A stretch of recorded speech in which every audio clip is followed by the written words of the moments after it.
এই মুহূর্তে অমরনাথ যাত্রা হচ্ছে, তার সমস্ত ছত্রী মুসলমান।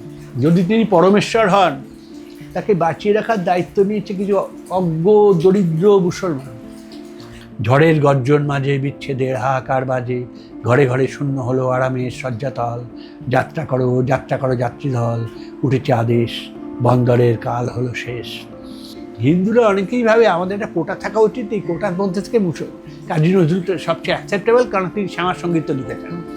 ওরা বোঝে না যে কাজী নজরুল মোল্লা এবং পুরুষদের বিরুদ্ধে খড়গহস্ত। ইমতিয়াজের ছবিটা ঋত্বিক ঘটকের মতন অত গুণী কি নির্গুণী আমি আর্টের ওজন দিয়ে বিচার করছি না, কিন্তু একটা জিনিস দেখছি যে তিনি আমাদের উপমহাদেশের কণ্ঠস্বর হয়ে উঠতে পারছেন।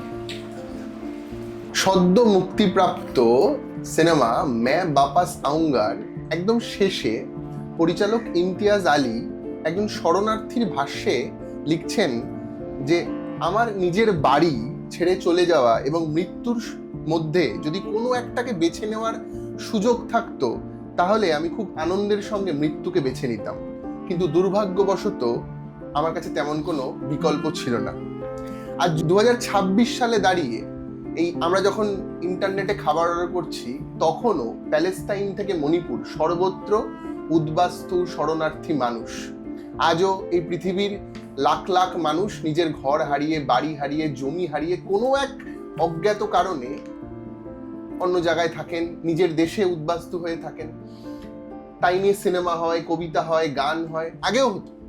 তো এই যে সিনেমা, এই যে সাহিত্য, এই যে শিল্প নিয়ে সেই যুগের সিনেমা কেমন ছিল এবং আজকের দিনের সিনেমাগুলো কেমন হয়, তার পরিসর কি, তার ব্যক্তি কি, তাই নিয়ে আলোচনা করতে আজকে আমার সঙ্গে রয়েছেন প্রফেসর সঞ্জয় মুখোপাধ্যায়।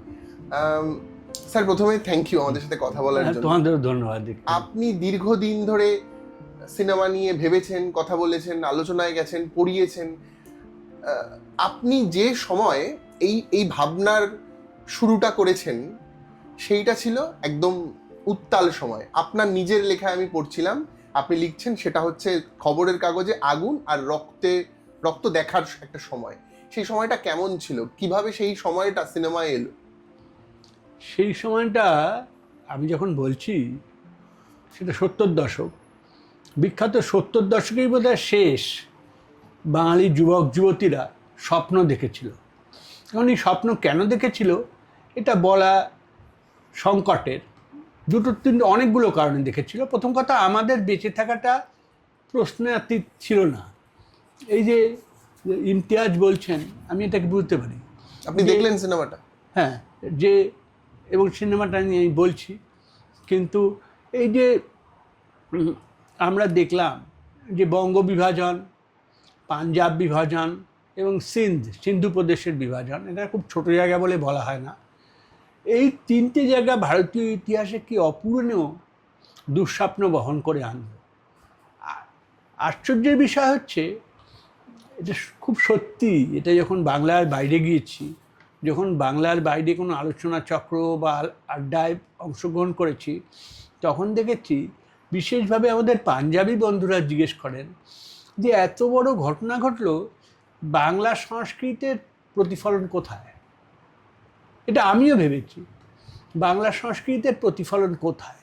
বস্তুত বাংলা সংস্কৃতি দেখলে অবাকই হতে হয়। পাঞ্জাবে যেমন অজস্র লেখক, শুধু সাদাত হোসেন মান্টো বা শুধু ভিশান সিং সাহানি নন, প্রত্যেকেই কোনো না কোনোভাবে এই বিষয়ে লিখেছেন, নাটক করেছেন, গান গেয়েছেন, এবং বোঝা যায় এই গভীর ক্ষতস্থানের যন্ত্রণা কীভাবে আমাদের পশ্চিম সীমান্তে লেগে আছে, লেপ্টে আছে। কিন্তু পূর্ব দেশে এটা খুব আশ্চর্য যে এত বড় সীমানা, কিন্তু সেখানে নিমাই ঘোষের ছিন্নমূল, ঋত্বিক ঘটক, যা নতুন ইহুদি, এরকম কয়েকটি উদাহরণ ছাড়া আমরা দেশ বিভাগ, পার্টিশন বা দেশত্যাগের বিবরণ তেমন করে লিখিনি বা বলিনি বা ভাবিনি। এটা একটা ঐতিহাসিক অপরাধ বলেই আমার মনে হয়। আজকে অনেকে বলছেন, কেন আমরা তো নীলকণ্ঠ পাখির খোঁজে লিখেছিলাম বিশেষ প্রথম খণ্ড, কেন আমরা তো প্রফুল্ল রায়ের কেয়াপাতার নৌকা লিখেছি, কেন সুনীল গঙ্গোপাধ্যায়ের কিছু লেখায় তো আছে। আর 21 শতকে কিছু কাজ হয়েছে যেগুলো আমি বলবো একটা নস্টালজিক ফিলিং। অর্থাৎ এখন 21 শতকে বাংলা শিল্প মোটামুটি আবেগ বিধুরতার উপরেই দাঁড়িয়ে আছে। আহা, আমার ঠাকুরদার আমলে কি সুন্দর সিঙ্গারা পাওয়া যেত, এটাও যেরকম তখন কীরকম তাস খেলা হতো, তখন কীরকম আড্ডা হতো, এবং মেয়েরা কীরকম ব্লাউজ পরতো, এইসব যেমন আমাদের ভাবার বিষয়, তেমনি দেশবিভাগও ভাবার বিষয়। এ নিয়ে অনেক রোমান্টিক গল্প কত কথা হয়েছে, কিন্তু কেউ যে এটা নিয়ে ভেবেছে তা না। আর আমাদের প্রশ্নটা এই যে ইমতিয়াজ বলছেন, এটা মূলত জীবনানন্দ দাশেরও প্রশ্ন, আবার আসিব ফিরে ধানসিঁড়ির তীরে এই বাংলা। এখন এই যে জায়গা ধানসিঁড়ির তীরে আসা, এই মর্মে একটা ছোট তথ্যচিত্র হয়েছিল, আমাদের এক বন্ধু করেছিলেন বাংলায়, আবার আসিব ফিরে নাম। তো এই আমাদের এই আসিব ফিরেটা শুধুমাত্র যে পার্টিশানিং অফ ইন্ডিয়া, ভারতীয় উপমহাদেশের বিভাজনের ওপর নির্ভর করে আছে তা নয়। যেটা আজকে বড় ব্যাপার, যে এই যে উপমহাদেশ, এখানে শ্রীলঙ্কা, এখানে ধরে যাক বার্মা, এখানে মালদ্বীপে বা অন্যান্য জায়গা, এমনকি সারা পৃথিবীতে যে গাজাকে নিয়ে, প্যালেস্টাইনকে নিয়ে এই যে উদ্বাস্তু আখ্যানের সমাহার, ছোট বা বড়, এই যে মেহিকো প্রান্তর, বা সবচেয়ে বেশি যে ভাগ হয়েছে দ্বিতীয় বিশ্বযুদ্ধের পরে যে মহাদেশ ইউরোপ, সেখানে পূর্ব ইউরোপে যে বিভিন্নভাবে মানচিত্র ছত্রখান হয়ে গেল, এটা কোথায় যাবে? এরা কোথায় জল, তেল, খাদ্য মুক্ত সিন্ধু তীর খুঁজে পাবে? এই যে মানুষজনের কথা, এইটা আমি বলবো আমাদের সিনেমায় কমই এসছে। আমরা কোনো একটা কারণে সম্ভবত মধ্যবিত্ত বুদ্ধিজীবীরা নিজেদের নিরাপদ আশ্রয় খুঁজে পেয়ে আমরা এটাকে ভুলে গেছিলাম। এখন নিয়ম রক্ষার্থে, ইতিহাসের স্বার্থে বা অন্য কিছু গবেষণা হচ্ছে, গবেষণাগুলো খণ্ডিত। কেউ বলছেন মধ্যবিত্তরা সবাই একমত হয়ে পশ্চিমবঙ্গ করার সিদ্ধান্ত নিয়েছিল, আর কেউ মানে তাতে কোনো বাধা ছিল না। আমি দেখছি দেশের নাম করা রাষ্ট্রনীতিবিদরা সেসব লিখছেন খবরের কাগজে পাতায়, কিন্তু আমার তাদের জিজ্ঞাসা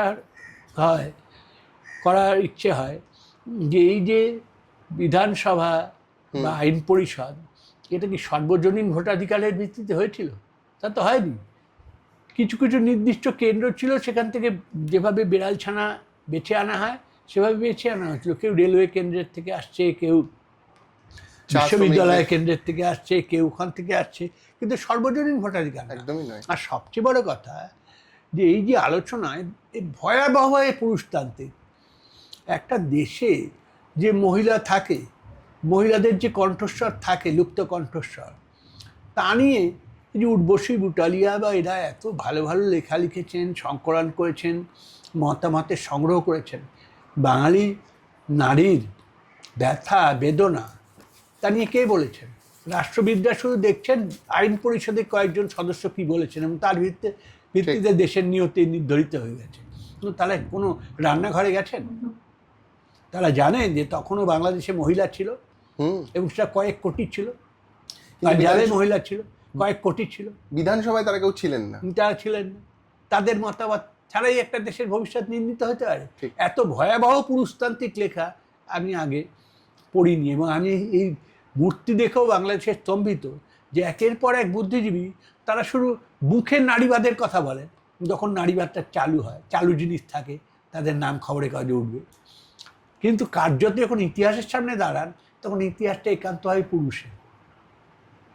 আমার মনে হয় যে ঋত্বিক ঘটক যে কাজটা করেছিলেন আর শুরু করেছিলেন, কিন্তু তিনি কোথাও আমাদের বিচ্ছেদ বেদনা ধরতে পেরেছিলেন, এবং সেটা শুধু বড় প্রায় ধরতে পেরেছিলেনটা বড় কথা না, তিনি এই যে ধরুন দুর্বার গতি পদ্মায় প্রথম জীবনানন্দ দাশের এই কবিতাটা সকণ্ঠে আবৃত্তি করলেন, এই আবার আসিব ফিরে ধানসিঁড়ির তীরে এই বাংলায় 1971 সালে।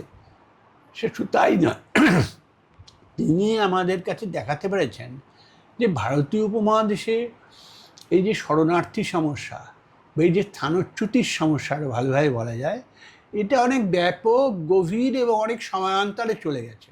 এই যে সিন্ধুনদ গতিপথ পরিবর্তন করার সময় যারা স্থানচ্যুত হয়েছিলেন, যারা বাস্তু থেকে উৎক্ষিপ্ত হয়েছিলেন, তারা আর আজকে যারা বরিশাল, ফরিদপুর কি নোয়াখালী থেকে চলে আসছেন তারা, যা উল্টো দিকে বলা যায় হাসান আজিজুল হক যে বর্ধমান থেকে চলে যাচ্ছেন তারা, এই তারাদের যে আসল বেদনাটা কোথায়?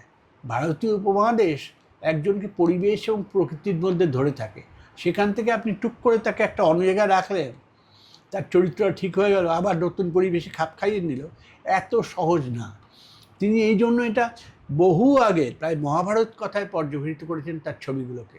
এই জন্যই তার ছবির দাম, যে তিনি একটা স্থানিক এবং একটা নির্দিষ্ট সময়ের যে উপপাদ্যটা সেটাকে সর্বজনীন এবং ইতিহাসের মধ্যে খুঁজে পেয়েছেন তার দার্শনিকতা।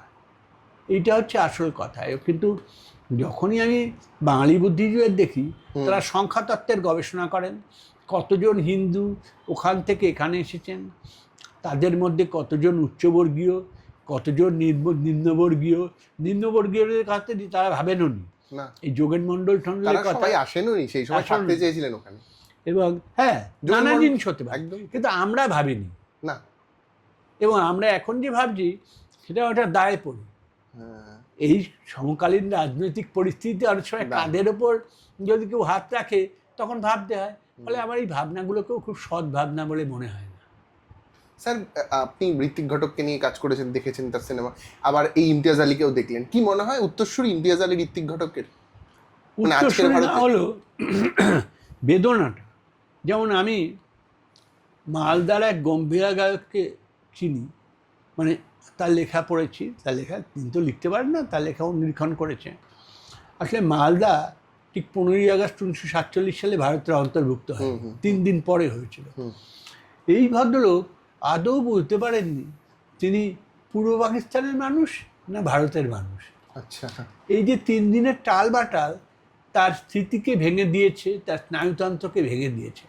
যেমন সাদাত হোসেন মান্টোকে দেখলে আমরা বুঝি যে টোপাটেক সিং, অন্যদের দেখে বুঝি যে সীমান্ত রেখা বিধবার সিথির মতন চলে গেছে, কিন্তু এই রেখাটা শুধুমাত্র মানে যাকে বলে নিরাপত্তারক্ষী, সীমান্ত বাহিনী বা ভূগোলের বিষয় নয়, এটা অন্তরাশ্রয়, এবং তার থেকে ছিন্ন হলে একজন মানুষ নিজেকে হারিয়ে ফেলতে পারে। ইমতিয়াজ যেটা করেছেন সেটা অসম্ভব প্রশংসার।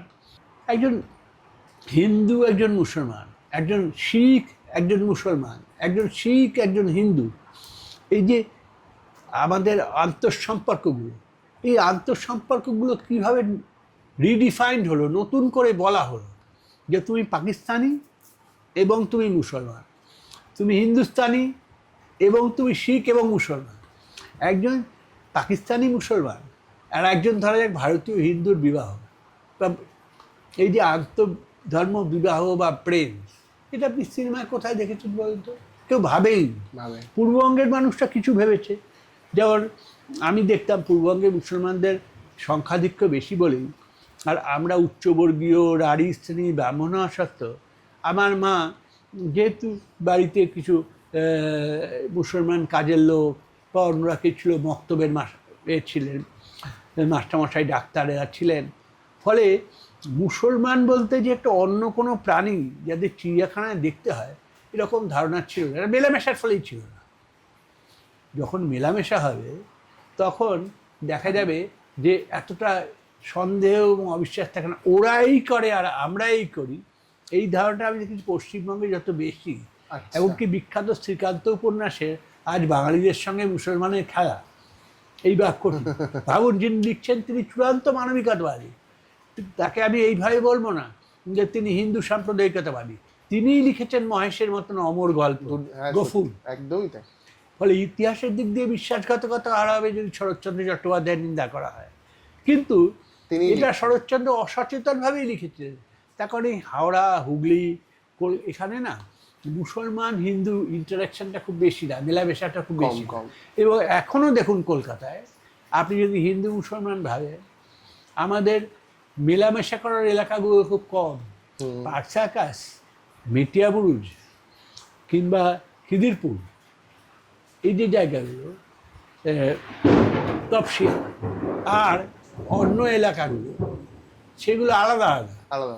এবং কলকাতা শহর কিন্তু অনেকটা কসমোপলিটন এরিয়া, দেখতেও আলাদা। এমনকি ভাবুন কলকাতা শহরে খ্রিস্টান দেখতে লোকে বউবারাক যাচ্ছে।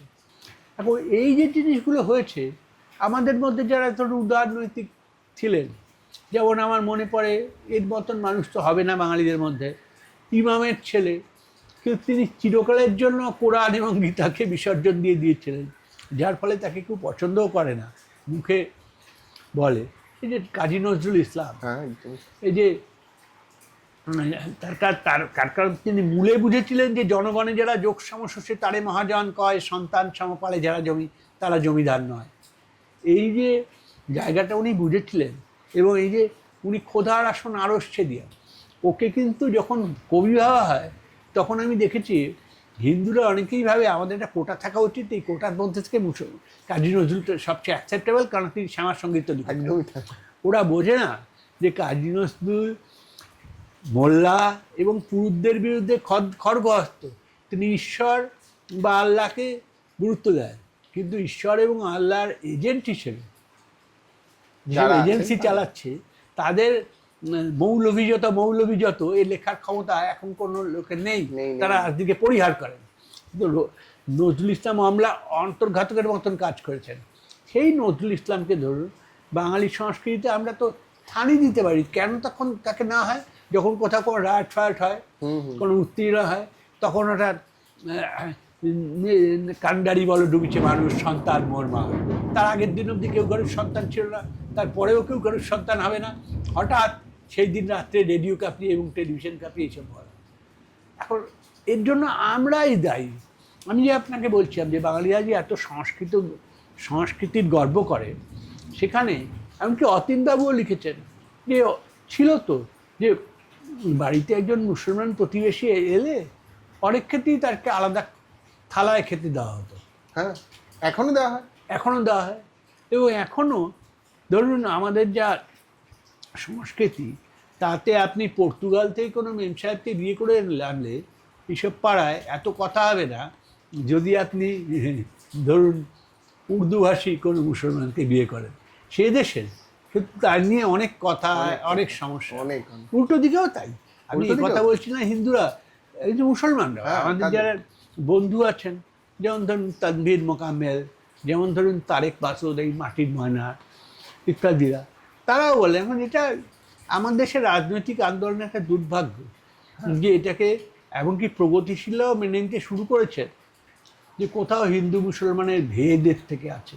এটার থেকে মুক্ত ছিলেন রবীন্দ্রনাথ। তিনি কিছুদিন বাদেই বঙ্গভঙ্গের বুঝতে পারেন যে বঙ্গভঙ্গের আন্দোলনটার অভিঘাত আসলে কোথায় খারাপ হয়েছে, যার জন্য তিনি প্রথম 1908 সালে গোড়া লেখেন, তারপরে 1916 সালে ঘরে বাইরে লেখেন, এবং যেই জন্য তিনি বলতে পারেন এবার মোরে বিদায় দেহ ভাই, কাজের পথে আর তো আমি নাই, তোমরা সবাই যাও না দলে দলে, জয়মাল্য লওনা তুলে গলে, অলক্ষিত বনচ্ছায়া তলে আমি এখন পিছিয়ে যেতে চাই।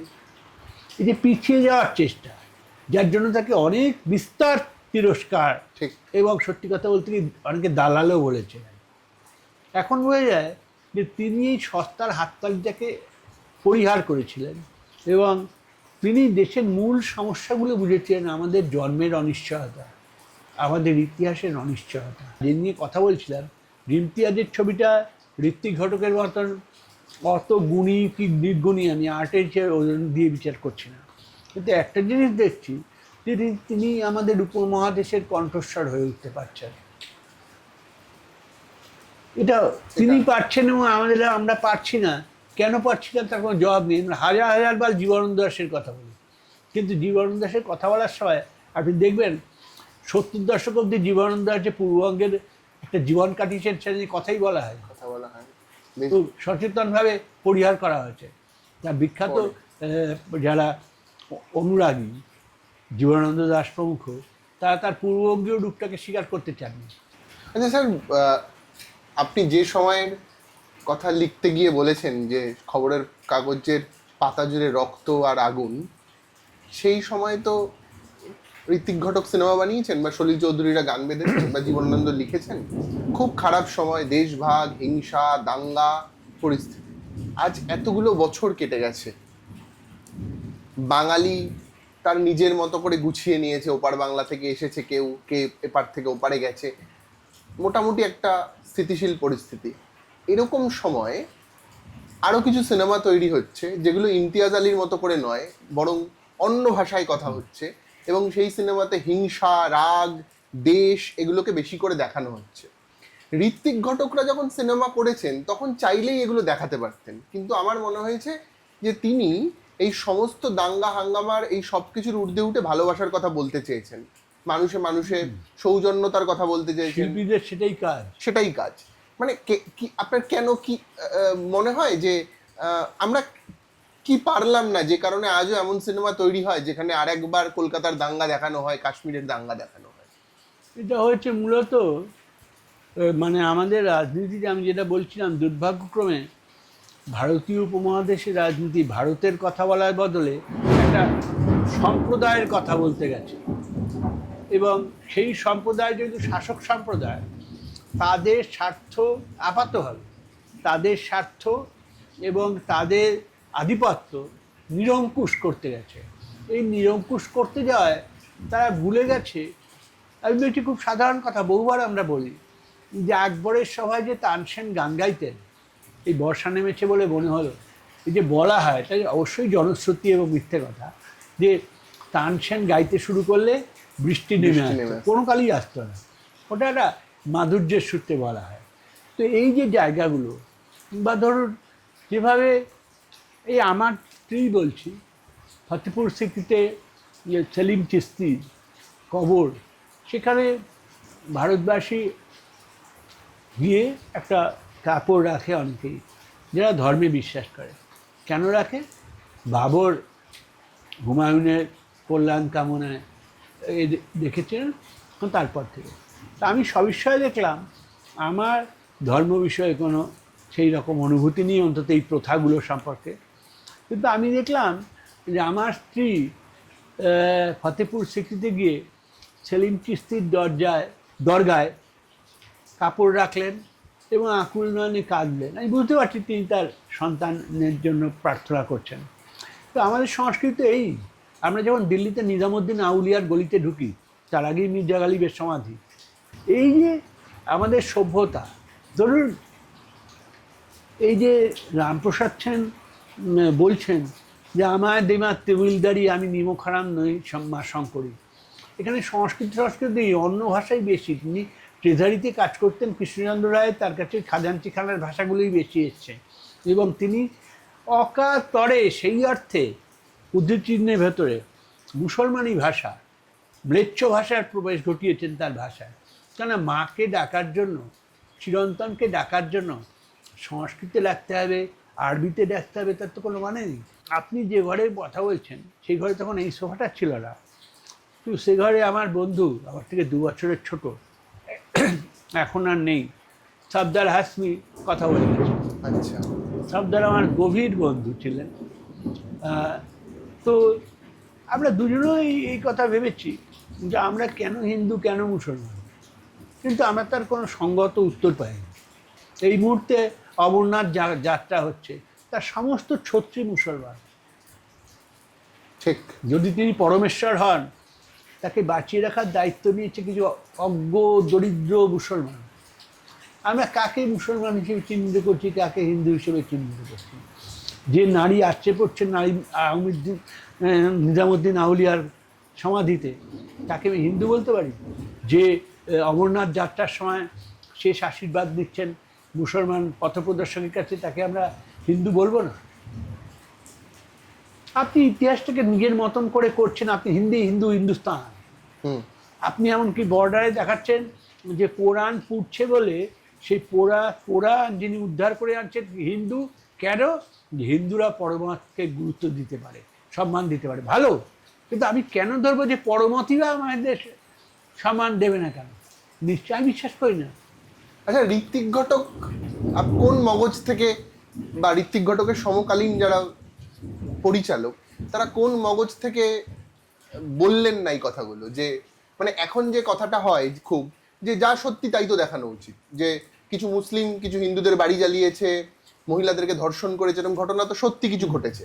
আবার উল্টো দিকে এখানেও ঘটেছে এরকম কিছু ঘটনা বেলেঘাটায়।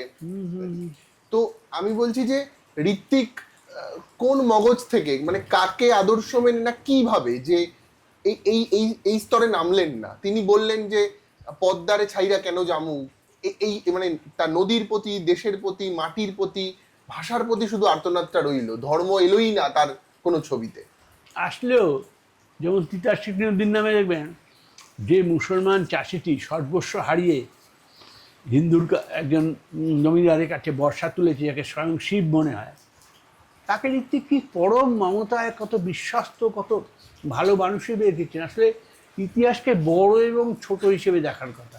খুনি বরং শান্ত মানুষ বা নিরীহ মানুষ এটা হতে পারে, কিন্তু মুসলমান খুনি হিন্দু আক্রান্ত বা হিন্দু খুনি মুসলমান আক্রান্ত এভাবে হতে পারে না। একটা ছোট ইতিহাস আপনি দেখাতে পারে না। সারা অন্তত ৫,০০০ বছর জুড়ে বা তারও আগে থেকে আমরা নানা ধর্ম, নানা বর্ণ, নানা প্রাণী, এই যে হিন্দুদের আগে যে যাদের জনজাতি বলা হয় বা আদিবাসী বলা হয়, তারা এখানে ছিলেন। ঋত্বিক ঘটকের অযান্ত্রিক ছবিতে ভাবুন না, ওদের কথা বলা হয়েছে। ওরা হিন্দু মুসলমানের আগে থেকে আছেন। তাদের ভাষা, তাদের উৎসব, বৈরাখী কত পরম মমতায় উনি বলেছেন। তা তো এদেশের মানুষ, তাই তাদের কথা বলতে হবে না? এই যে জায়গা, বিভূতিভূষণ যেমন ওইখানে রাজাদের কথা লেখেন আরণ্যকে, তা দেখে আমাদের কোনো হিসেব মেলে না। এগুলো বলতে হবে না, ভালোবাসা। ভালোবাসা থেকে যখন কেউ গান করেন, ধরুন ফয়াজ খার খেয়াল শুনে আপনি বলেন কোনো মুসলমান গায়কের গান, ফয়াজ খার মুসলমান হিন্দু হয় না, যেমন তানসেনের হিন্দু মুসলমান হয় না, বিসমিল্লাহর হয় না, বিসমিল্লাহর হয় না। এই যে বিসমিল্লাহ, যাকে ভারতরত্ন, যাকে তুলে আমেরিকায় নিয়ে যাওয়ার কথা হয়েছিল, কাশিতে গেলেই যাবে মনে হয় উনি যেতে চাননি। উনি যেতে চাননি। ওনার যুক্তিটা খুব সিম্পল, শুনলে হাসবেন। আপনার ঠাকুরদাদার ওই যুক্তি হতে পারে যে হ্যাঁ যেতে পারো, চিকিৎসাও সারতে পারে, হতে পারে, সেরেও যেতে পারি, কিন্তু আমেরিকায় আমি গঙ্গা মাকে কোথায় পাবো? এই যে চোখ খুলে উনি গঙ্গাকে দেখছেন, ওর বাঁশি, ওর সানাই বেজে উঠছে, এই জায়গা ভারতের প্রাণের সঙ্গে এমনভাবে জড়িত যে এখন সত্যিতে এই প্রশ্নের উত্তর আমরা দিতে পারি না যে নিউ ইয়র্কে বা ওয়াশিংটনে গঙ্গাকে বিসমিল্লাহ খান কি করে পারে, কিংবা ওই লোকটা যাকে নিয়ে কোমল গান্ধারের শুরু, তিনি পদ্মাকে কোথায় পাবেন? ফলে এটা খুব বড় প্রশ্ন। আসলে আমাদের সমস্যা হচ্ছে আমরা কিছু বুদ্ধিজীবী, নবীন বিশ্ববিদ্যালয়ে বুদ্ধিজীবী যারা গাজার নিয়ে কিছুই বলেন না, মার্কিন যুক্তরাষ্ট্রে অধ্যাপনা করেন, বলেন না এই কারণে তারপরে উঠতে যদি বহিষ্কৃত হতে হয়, আপনি দেখবেন খবরের কাগজে তারা কিন্তু সযত্নে গাজা বা প্যালেস্টাইনের রেফারেন্স এড়িয়ে যান। কিন্তু এখানের রেফারেন্স যথেষ্ট বলেন, খুবই ভালো, কিন্তু বলেন একেবারেই আমার মতন দৃষ্টিভঙ্গি থেকে, যাদের কিছু আছে, যারা বেশ এখানে গুছিয়ে নিয়েছে, আর্থিক জমিতে নেই, জমির দলিলপত্র পেয়ে গেছে, তাদের বাবারা যে লুঙ্গি পরে বাঁশের খুঁটিতে কুপি জ্বালিয়ে মুদি দোকান চালাতো, তারা ভুলে গেছে। এখন তারা দোতলার ছাদে সিঙ্গেল মল্ট খায়, তারা যেসব টি শার্ট পরে দেখে আমাদের চোখ টেরা হয়ে যায়। এই যে আমার অশিক্ষিত প্রায় কবি লিখেছেন, ওঠো ওঠো প্রাণপ্রিয়া, কত নিদ্রা যাও, কাল নাগে খাইল মোড়ে চক্ষু মেলি চাও। এই এখন তো আমার, আপনি পার্টিশন নিয়ে কথা বলছেন বলে আমার তাই মনে হচ্ছে যে পার্টিশন আপাতভাবে হয়তো ৭৫ বছর আগেকার ঘটনা, ১৯৪৭ সাল, আজকে ২০২৬ সালে আমরা কথা বলছি। কিন্তু সমস্যা হচ্ছে যে তা না, এই পার্টিশনের ভেতর পার্টিশন, আরও কত পার্টিশন, মশারির ভেতরে আমরা দুজনে শুয়ে আছি, তার মধ্যে কি বিচ্ছেদ বেদনা। পার্টিশনের তো নানা রূপ আছে, নানান রূপ। একজন তরুণী সবাই বিয়ে করেছে, তাদের মধ্যে কি দুর্লঙ্ঘ ব্যবধান, এই ব্যবধানগুলো আমার পার হবো কী করে? এই জীবনানন্দ দাশের কথা বলছেন যে দূরে কাছে কেবলই নগর ঘর ভাঙে, গ্রাম পতনের শব্দ হয়। এ তো হয়, এ তো মেক্সিকোতে হচ্ছে, এ তো গাজাতে হচ্ছে, এ তো নানা জায়গায় হচ্ছে। আমাদের দেশে মণিপুরেই হচ্ছে। আমি নিজে গিয়ে দেখে এলাম, প্রায় ৫০,০০০ মানুষ। আমরা যে ঘরটা এখন বসে আলোচনা করছি, ওটা ছোট্ট ঘরে ২টো পরিবার থাকছে। আমি এই ১ মাস আগের কথা বলছি। তো এই তো দেখেছি, আমরাই দেখতে পাবো কবে? এইটাই মানে রবীন্দ্রনাথের যদি গান হয়, যার রেখো না আধারে আমায় দেখতে দাও, এই দেখতে দিলেই হবে। দেখতে দিলেই আপনি দেখবেন হিন্দুরও ৬টা মাথা না, মুসলমানেরও ৪টে হাত না, ঠিক, কারোর গলা উটের মতন লম্বা না, প্রত্যেকেই মানুষ। আপনি একবার ভালোবাসতে চান, ভালোবাসায় উত্তর পাবেন। দ্বিতীয় ছবিটার গুরুত্ব হচ্ছে এই ভালোবাসার কথা সে বলেছে। আমার হাতে দেখো তোমার মুখ, এই কথাটা তো সুন্দরভাবে এসছে না। আমি অনেকক্ষণ তাকিয়ে রইলাম। আমি পশ্চিম পাকিস্তান কোনোদিন যাইনি, আমি ওর মেয়ের প্রেমে পড়িনি, বা আর পড়ার বয়স নেই। কিন্তু আমি ভাবলাম যে একজন মানুষ আরেকজন মানুষের জন্য আকুল হয়ে উঠতে পারে এবং সারা জীবন এই স্মৃতির কথা বহন করে যেতে পারে।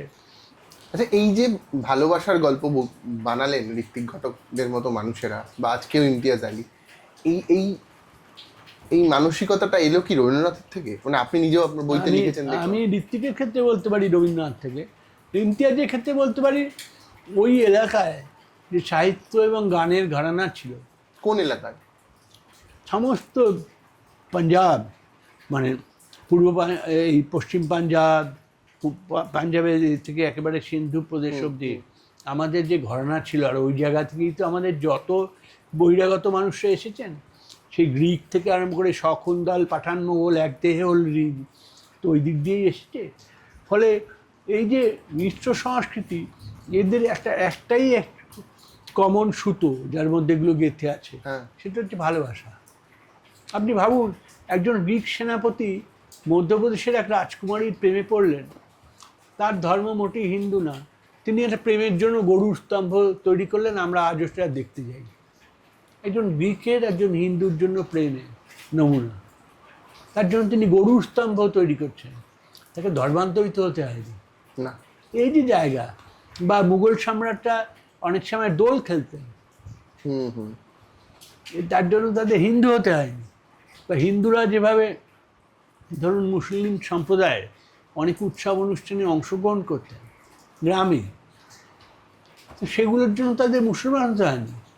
কিন্তু আজকে আমাদের বলে টিকা দেওয়ার মতন করে বলে দেওয়া হচ্ছে, তুমি হিন্দু, তুমি মুসলমান, তুমি খ্রিস্টান। এটা কেন হচ্ছে? মানে আপনার গান্ধী, রবীন্দ্রনাথ, ঋত্বিক, সলিল এরা হারলো কেন? মানে এটা হারলো যে ঐতিহ্যের কথা এরা বলছিলেন, জনসাধারণ অবধি সেটা পৌঁছতে পারেনি। আমাদের নিরক্ষরতা, আমাদের ভূমির সমস্যা, আমাদের অন্য সব কিছুর মধ্যে দিয়ে আমাদের ঘরের কোথায় চোরাকুটুরি আছে সেটা বোঝা যায়নি, এবং বোঝার চেষ্টাও আমরা করিনি। আজকে আমরা দেখছি আমাদের সর্বাঙ্গে রক্ত দূষিত হয়ে আছে, সেপ্টোসেমিয়া। আমরা এখন রবীন্দ্রসঙ্গীত শুনে কী করব? রবীন্দ্রসঙ্গীত শুনে আমাদের আইয়ুব খানের মতনই মনে হবে ওটা হিন্দুদের গান। যেমন আলাউদ্দিন খানের কাছে গেলে আমাদের মনে হয় মুসলমানের বাজনা।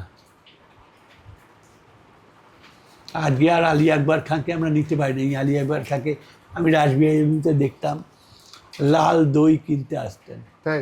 হ্যাঁ, এখানের দোকান ছিল রুক্মিণীকান্ত এই নামে, এখন আর নেই। তো আলী আকবর খানকে দেখে কি আমরা ভেবেছি মুসলমান? এত বড় শরৎ বাজেটকে আজকে ভাববো মুসলমান, কি বলবো? এই এই এই যে না পারা, এই মানে আমরা যে একটা সমাজের একটা অংশের মধ্যে তো ভীষণ ঘৃণার সোচ্চার হয়েছে, মানে আর সোশ্যাল মিডিয়ার যুগে আরো বেশি ঘৃণার প্রচার পাচ্ছে। তো আমরা এই ভালোবাসাটাকে ছড়াতে পারলাম না যারা, সেক্ষেত্রে কি এই পশ্চিমবঙ্গের, এই ভারতের যারা বামপন্থী, যারা বুদ্ধিজীবীর অবদান অসামান্য। শুধু যে মুসলমানদের মধ্যে না, এমনকি আমরা সংবিধানে যতই স্বীকৃতি দিই, তথাকথিতভাবে যারা আগে যাদের ছোটো জাত বলা হতো, এখন যাদের দলিত বলা হয়, যে নামেই ডাকুন, চাকরকে কিঙ্কর বললে যে তার সম্মান বৃদ্ধি হয় আমি মনে করি না, বা বেশ্যাকে রূপোপজীবিনী বললে। তো আমরা কি এই মানুষদের মানুষ ভেবেছি? আমাদের শেখানো হয়েছে। ঠিক। এবং উল্টো দিক দিয়ে কোনো কথা না বলার জন্যই হয়েছে কি, এই ভাবধারাগুলোর ভেতরে ঢুকে গেছে। এই যে গ্রামসির মতন চিন্তা না, তিনি যে বলতেন ইডিওলজিক্যাল স্টেট অ্যাপারেটাস, অর্থাৎ বাইরে যে পন্থাগুলো সেগুলোকে আপনি দেখতে পান, পুলিশ, মিলিটারি, আইন, প্রশাসন, তারা একটা ব্যবস্থা করছে, আপনি দেখতে পাবেন যে এগুলো ভালো বা খারাপ। যেগুলো দেখতে পাবেন না আপনার কথার মধ্যে দিয়ে, আপনি ভাবুন, আপনি একজনকে বলেন চুরি চামারি করবি না, চুরি করবি না ভালো কথা, চামারি করবি না, চামারটা প্রফেশন, তাতে চামারি মানে ঠিক আপনার পায়ে জুতো আছে, এটা ও না থাকলে করতে পারতেন, আপনার কাঁধে ব্যাগ আছে, তো আমরা দিয়ে কত ভালো হচ্ছে, এটা পেশা। ঠিক। তাকে আপনি চুরি চামারি বলছেন, মানে তার মানে আমরা ভাষার মধ্যে এগুলো ঢুকে আছে, এবং এগুলোকে আপনি দূর করবেন কি করে? আপনি গ্রাম্য কলহেতে আমি শুনেছি যে পুরুষ মানুষের ভালোবাসাও তো মুসলমানের মুরগি পোষা। হুম। আরে আমি তো দেখি প্রচুর হিন্দু মুরগি খায়, পোষে। তো মুরগি কাটার সময় একই রকম নৃশংসতাই দেখায়। হ্যাঁ। বা আমি নিজেও মুরগি খাই, আমি বলছি না আমি যে না আর প্রাণী হত্যা করবো, তা না। আমার পশু মাংস, পাখি মাংস সবই ভালো লাগে, কিন্তু সেটা মুসলমানের ভালো লাগার জন্য ভালো লাগে তা বলছি না, ঠিকই। আমারই ভালো লাগে। ঠিক, সবারই তো ভালো লাগে এটার মধ্যে তো। কিন্তু ভাষাগতভাবে ভাবুন, পুরুষ মানুষের ভালোবাসা, মুসলমানের মুরগি পোষা। ওই যে আপনি তো আপনার যে সময়ে জন্ম, বড় হওয়া, ওই সময় থেকে তো একটু একটু বদলাচ্ছিল আমাদের রাজ্য, এবং আরও খারাপ সময়ের মধ্যে দিয়ে ওনারা শিল্প করেছেন। সলিল চৌধুরী তো গান লিখেছেন, ঠিক সিনেমা বানিয়েছেন। ওই সলিল চৌধুরী গান, এই যে মৃণাল সেন বলেন যে কি অপূর্ব দৃশ্য, বলেন যে 1971 সালে জসিমউদ্দিন হুম। শেষবার ভারতবর্ষে আসেন, তো জসিমউদ্দিনের সঙ্গে খুব পারিবারিক বন্ধুত্ব ছিল মৃণাল সেনদের। এটা আমার মা তো ওকে পরিবারের লোক মনে করতেন। তো জসিম ভাই এসছেন, এবং আমার মা প্রথম জসিমকে দেখে বুকে জড়িয়ে হাউ হাউ করে কাঁদলো।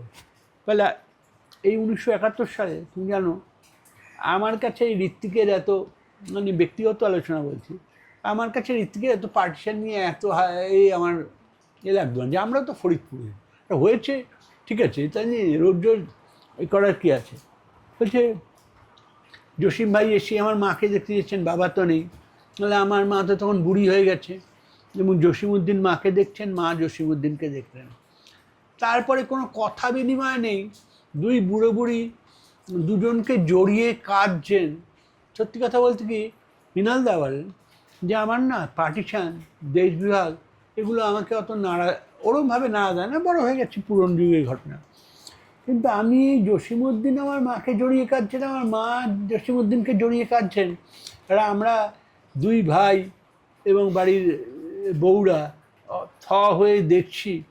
এই যে জায়গাটা, তুমি জানো এই সময় আমার প্রথম কাকে মনে হয়েছিল? আমি ঠিক বুঝতে পারিনি সম্পর্ক একটু। এই মুহূর্তে আমার মনে হচ্ছিল ঋত্বিকের কথা, যে এই জায়গায় যদি আমি না থেকে ঋত্বিক হতো, তাহলে ঋত্বিক হয়তো নিজেও ওরকম ভেঙে পড়তো। এখন মানুষের মন তো বোঝা যায় না কোথায় কোন সুরে কখন কোন তারে বাজে, ঋত্বিকের কেন বাজে সেটা আমি কোনোদিন ধরতে পারিনি, কিন্তু এইরকম। আচ্ছা, আমাদের দেশভাগ নিয়ে পৃথিবীর অন্যান্য চলচ্চিত্র পরিচালকরা ভাবেনি? যেমন গিনেসবার্গ এসেছিলেন, লিখেছিলেন যশোর রোড, এইরকম আর কেউ কিছু ভাবেননি? বব ডিলানরা ভেবেছিলেন গান নিয়ে, ওই 1971 সময়। তো তার আগেরটা নিয়ে খুব বেশি চর্চা হয়নি। যখন ক্লিন্টন বি সেলি, শিকাগো বিশ্ববিদ্যালয়ের অধ্যাপক, জীবনানন্দ দাশকে নিয়ে গবেষণার জন্য ভারতে আসেন, তখন তিনি কিছু ভেবেছিলেন। কিন্তু আমি অবশ্যই বলবো, এটাই রহস্য, কেন আমাদের দেশভাগ, সে অর্থে যেগুলো অন্য বড় বড় ভাগ, সেগুলো নিয়ে যেমন এত আলোচনা হয়, ভারতীয় উপমহাদেশের এই বিভাজন কেন তত আলোচনার বিষয় হলো না, এর উত্তর আমার জানা নেই। এই প্রশ্নটা আমারও। আচ্ছা। আর আর স্যার, এই যে এখন যে সময়টা রাজনৈতিক সময়, তাতে তো আমি আলাদা করে কিছু বলার নেই, আপনিও জানেন। এই মানুষগুলো তো তখনও ছিল, তখনও হিন্দু মহাসভা ছিল, জনসংঘ ছিল, শ্যামাপ্রসাদ মুখোপাধ্যায় ছিলেন, আরও অনেকে ছিলেন। তখন এই এই ধর্মীয় উস্কানিগুলো এতটা প্রবল হতে পারেনি কেন? কারা আটকালো? কিন্তু একটা প্রতিপক্ষ থাকতো। এই প্রতিপক্ষ কারা? বামপন্থীরা। বামপন্থীরা, এমনকি কংগ্রেসের উদারনীতিবাদীরা, যেমন দেশবন্ধু চিত্তরঞ্জন দাসের বেঙ্গল প্যাক্ট, আমার মনে হয় চিত্তরঞ্জন দাসের অকাল মৃত্যু বাঙালির অপূরণীয় ক্ষতি করে গেছে, যত হিন্দু মুসলমান সম্পর্ক সব বলা যায়। তো উনি নিজে ঢাকার ছেলে বলে এই বেঙ্গল প্যাক্ট এত সুন্দরভাবে লিখতে পেরেছিলেন যে তখন না কেউ বলতো একটা খারাপ কাজ করলে এই খারাপ কাজ করবি না। পাড়া একটা সিগারেট খেলেও, আমরা যখন ছোটোবেলায়, তখন একটা সিগারেট খেলেও পাশের বাড়ির দাদু আপত্তি করতো, আর এখনকার মতন পরিস্থিতি ছিল না যে আপনি আমার ছেলের বিষয়ে কথা বলার কে। হ্যাঁ। তখন বরং পাশের বাড়ির দাদু রিপোর্ট করেছে বলে ডাবল মার খেতাম, যে কেন করেছিস, অন্য বাড়ি থেকে আসছে, ইত্যাদি ইত্যাদি। সমাজে একটা সুষম গঠন ছিল। একজন নজরুল ইসলাম যখন বিদ্রোহী কবিতা লেখেন তখন তাকে অভিনন্দন জানানোর লোক ছিল। মুসলমান ফান্ডামেন্টালিস্ট বা হিন্দু ফান্ডামেন্টালিস্টটা আজকের যুগে যদি নজরুল ইসলাম জন্মাতেন তিনি খুন হয়ে যেতেন বলে আমার ধারণা। কারণ আমি বিদ্রোহী ভৃগু, ভগবান বুকে কেঁদেই পদচিহ্ন, এই কথাটা কোনো মুসলমান লিখলে আজকে সে খুব নিরাপদে থাকবেন। কিন্তু তখন নিরাপদে ছিলেন। ইংরেজ যার শক্তি তাকে বিদ্রোহী ভাবত, কিন্তু তিনি ওই ভেঙে ফেল বন্দিশালা ওইসব লেখার জন্য কিন্তু তিনি সমর্থন পেয়েছেন। হিন্দুরা নাম ওরা মুসলিম, এই জিজ্ঞাসে কোন জন, এটা বলার সময় তার দিকে লোক থেকেছে। কিন্তু এখন আর থাকবে, বুদ্ধিজীবীরা থাকবে, সত্যপীঠ, খানিকটা হিন্দু খানিকটা মুসলমান, এই দেবতা কে করেছে? কোনো পুরাণে এইসব দেবতা ছিল না, একদম আঞ্চলিক। সুন্দরবনের মুসলমান চাষি যাকে প্রণাম করে জঙ্গলে ঢোকে বাবা দক্ষিণ দেয়, সে কার দেবতা? ঠিক। এও আসলে প্রত্যেক দেশে এলে ধর্মও একটা বিশিষ্ট দেশজ রূপ পায়। বাঙালি হিন্দুর সঙ্গে উত্তর ভারতীয় হিন্দুর অনেক তফাৎ। আমরা কুলীন ব্রাহ্মণ, কিন্তু যদি তুমি তেওয়ারি বা শর্মার কাছে যা উত্তরপ্রদেশে, তাদের আচরণ আমাদের আচরণ অনেক আলাদা। বিবেকানন্দকে উত্তর ভারতে এই প্রশ্নের সম্মুখীন হতে হয়েছে যে তার গুরুদেব ব্রাহ্মণ হওয়া সত্ত্বেও মাংস খান কেন বা মাছ খান কেন। আচ্ছা, বাঙালির কাছে এটা কোনো প্রশ্নই না রামকৃষ্ণদেব সম্পর্কে, ওদের কাছে প্রশ্নটাও খারাপ না, তার সবাই মেলে না। আমার সঙ্গে যা মেলে না, মেলার সেরা উপায় হচ্ছে মেশা। যে আমি একটাকে খারাপ ভাবছি, সে কতটা খারাপ, মিশলেই দেখা যাবে খারাপ না, কিছুই খারাপ।